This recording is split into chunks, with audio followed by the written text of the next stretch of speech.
I saw, and this is just one poll, but there's a lot that back this up, but that it was before October 7th, they'd ask, who do you sympathize with more, the Israelis or the Shapiro is weaker and more of a laughingstock than ever before. You know, like it's just very, but then at the same time, who won the policy? Do you believe this? Why don't you debate me? And he goes, no, I don't debate with it.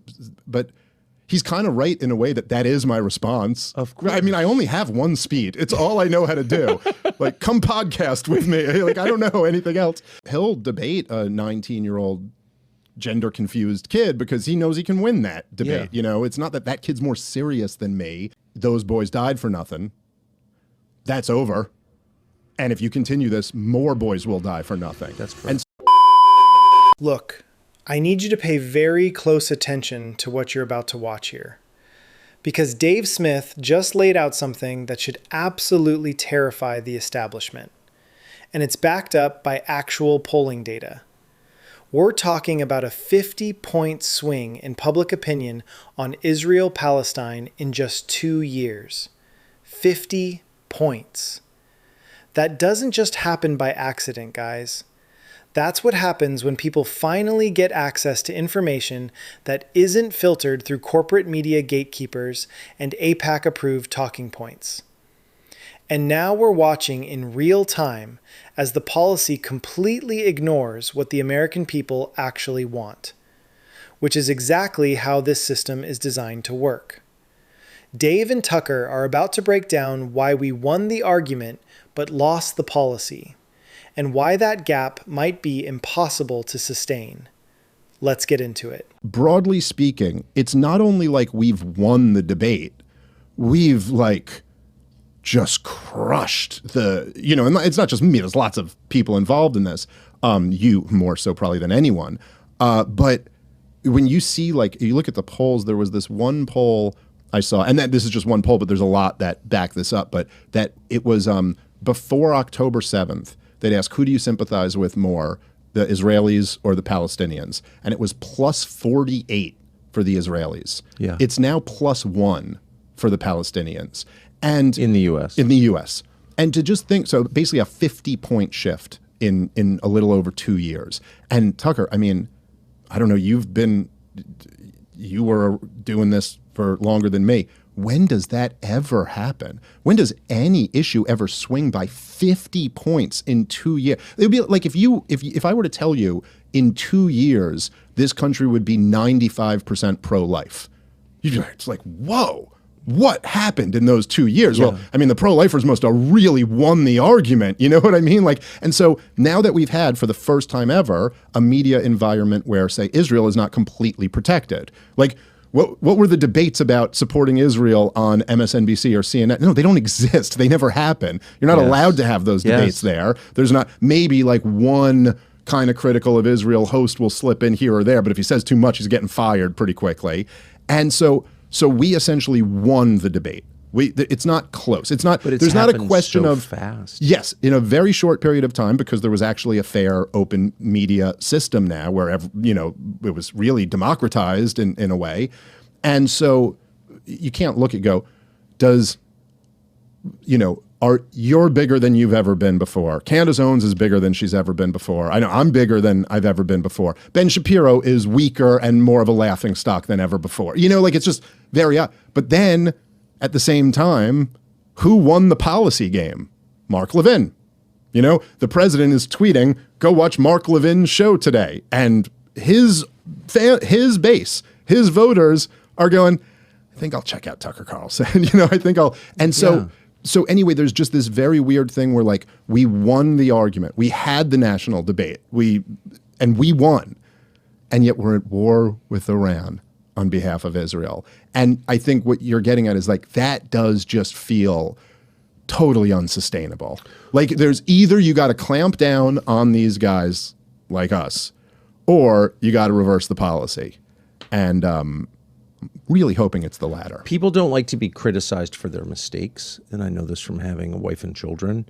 Totally fine to be, criticized for something you feel confident is the right thing. But if you screw something up and someone says, say, I told you, you want to shoot the person. It's very hard for people to deal with that. And so if you have a war like this, which is obviously, this is one of the most profound moments of my lifetime. This is much more profound than 9/11, I think.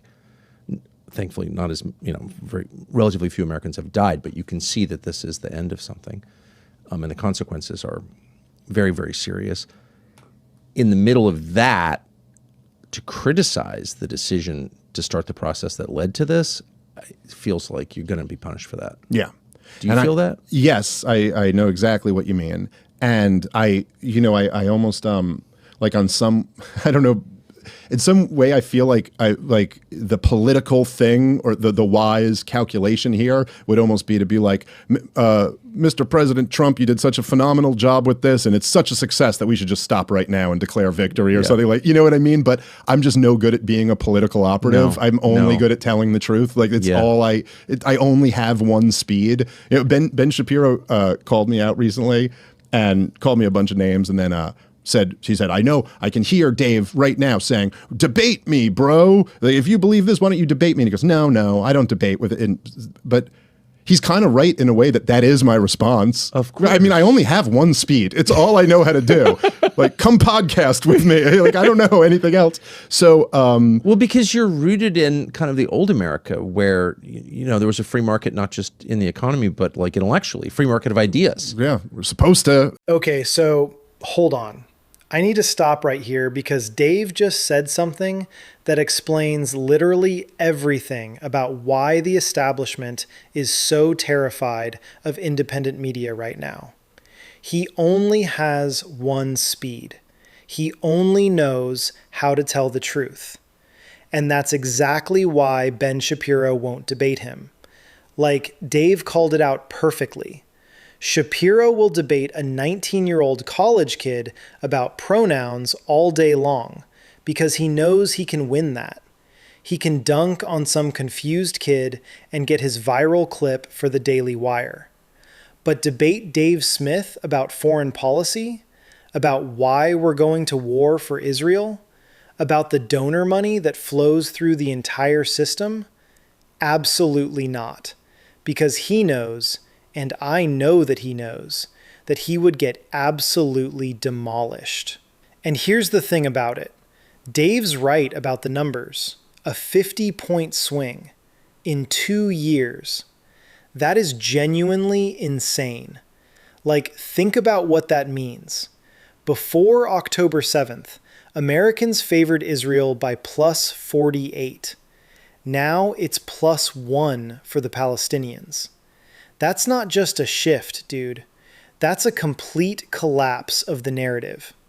And it happened because for the first time ever, people could actually see what was happening without it being filtered through MSNBC or CNN or Fox News, all of which have the exact same position on Israel, by the way.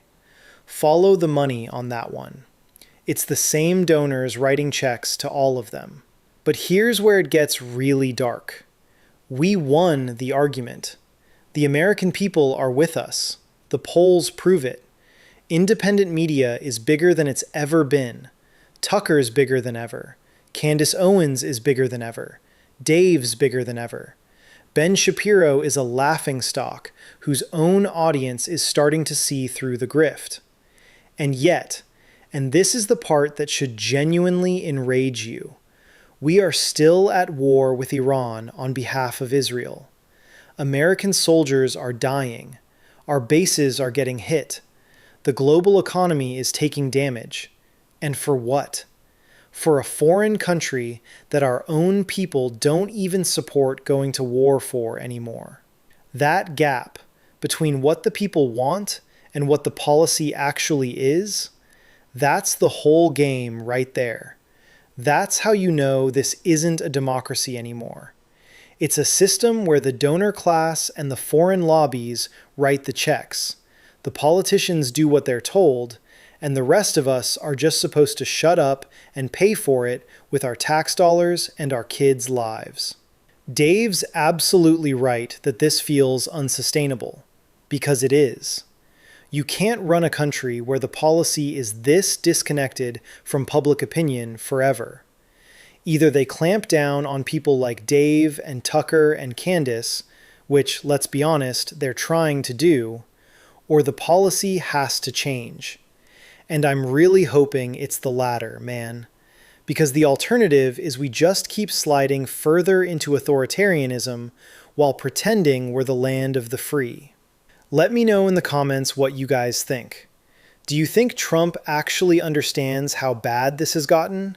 Or is he just too surrounded by the same neocons and donors who got us into every other disaster?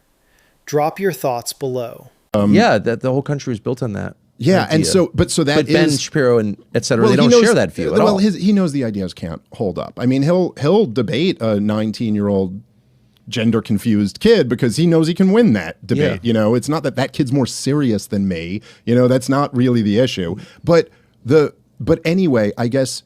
So just that, like, I only have one speed. I only know how to just tell you what I think is really going on here, and I think you're right. I think this is such a disaster because Donald Trump, first of all, it'd be very difficult at this point, even if he wanted to just stop the thing, which I think he does at this point, want to stop the thing. I think it seems to me like he believed this could be quick and easy like Venezuela, and we're way past that at this point. But he can't just stop now. But obviously, there's the Iranians and the Israelis are involved in this too, and it doesn't seem like either of them want to stop right now. No. So there you got a big problem. But also, look, this isn't Venezuela. There's I don't know what the latest CENTCOM numbers are. I thought 13 dead Americans was the last I saw. The 150 plus wounded number came out weeks ago. I don't know what that's up to now. Our bases and in the region have been very badly damaged. The damage to the global economy is so it's not Venezuela. You can't just come out of this and then pretend something really great happened. If he stops right now, then it's like, oh, you just started a disaster for no reason on behalf of a foreign country. Like, this is just awful. And then there's a couple factors. I've seen this play. I know you've seen this over the years, certainly during the global war on terrorism, where there is, I guess, what you could call like the sunk cost fallacy of war, which is the worst of all sunk cost fallacies. But it's you go, well, those boys died for nothing if we don't finish the job. And it's like, oh man, is that a bad trap to get into? Because the reality is that those boys died for nothing. That's over. And if you continue this, more boys will die for nothing. That's correct. And so no one, Pierce Morgan had a panel once, or a debate between Scott Horton, who is as you know, you've had him on the show, the most incredible foreign policy guy in the country, like just unbelievable levels of brilliance. And his books, Enough Already, Fool's Errand, which are about the global war on terrorism, are the best books written on the subject. His book Provoked about the war in Ukraine is the best book written on the subject. They're literally exhaustive. I only know Scott Horton because of you and what improvement to my life. Yeah, I mean, he has been such an incredible resource. Like, he's a great friend of mine, one of my closest friends, but he's also he's like my mentor in the foreign policy stuff. And he's just so great because he's such a tool because he's got a photographic memory. So like, I can literally just call him at any point and you'll just be like, when Iran invaded Iraq in 1980, in 1982, weren't they fighting here? And then he'll just be like, yeah, they were fighting here and here. And then this guy has all their names and everything. It's really incredible.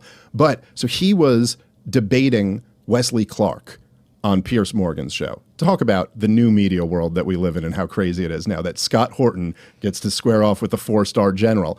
And Wesley Clark, who, look, I have my issues with him, but he did give us that great admission about the 7 countries in 5 years. So I'll always kind of be grateful to him. Now he tries to walk that back, but we all heard what you said.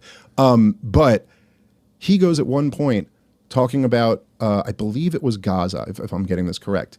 He said this was while it was still, intensely going on. And he goes, but if we just leave now, then Hamas gets to say they won. And you're like, sir, General, that's your opinion on war? All right, so let's be very clear about what we just watched here.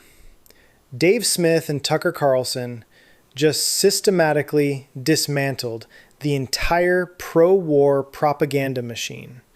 And they did it by just stating facts and following the money, which, by the way, is all you ever have to do to expose these grifts. Just follow the money. It always leads back to the same place. Dave's point about the sunk cost fallacy of war is so important, and it's something the establishment uses every single time to keep wars going. We can't leave now. Those boys died for nothing. And Dave's response is perfect. Those boys already died for nothing. That's over. And if you keep going, more boys will die for nothing. That's just the reality. It's brutal, but it's true. And the longer we stay in denial about that, the more people die. And then you've got Wesley Clark, a literal 4-star general, sitting across from Scott Horton, who's an independent researcher and podcast host. And Clark's big argument is, if we leave now, Hamas gets to say they won. That's it. That's the argument. Optics. Saving face.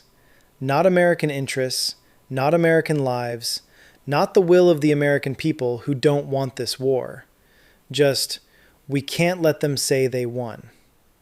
And you're supposed to send your kids to die for that?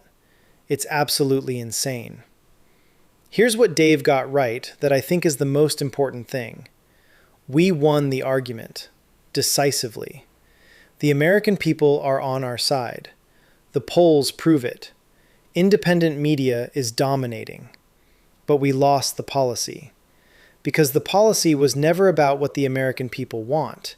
It was always about what the donors want, what AIPAC wants, what the defense contractors want, what the neocons who have been running foreign policy for 30 years want.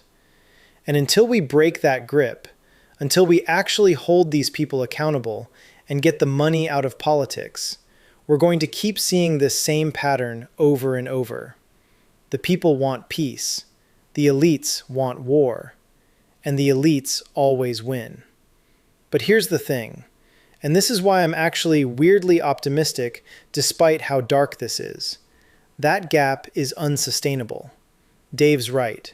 You can't have a system where 50% of the country flips on an issue in 2 years and the policy doesn't move an inch. Either something breaks or something changes. And I genuinely believe we're living through that breaking point right now. The question is whether we come out the other side with more freedom or less. Whether we push for accountability and policy that actually reflects the will of the people, or whether the establishment clamps down even harder and tries to silence everyone who's telling the truth. So what do you guys think? Are we actually going to see a policy shift here? Or are we just going to keep marching toward more war while the American people scream, "Stop," and get ignored? Let me know in the comments. And if you haven't already, make sure you're subscribed to MB, because this is exactly the kind of thing we cover here. Holding power accountable, following the money, and calling out the grifts on both sides. That's what we do. Stay sharp. I'll see you in the next one.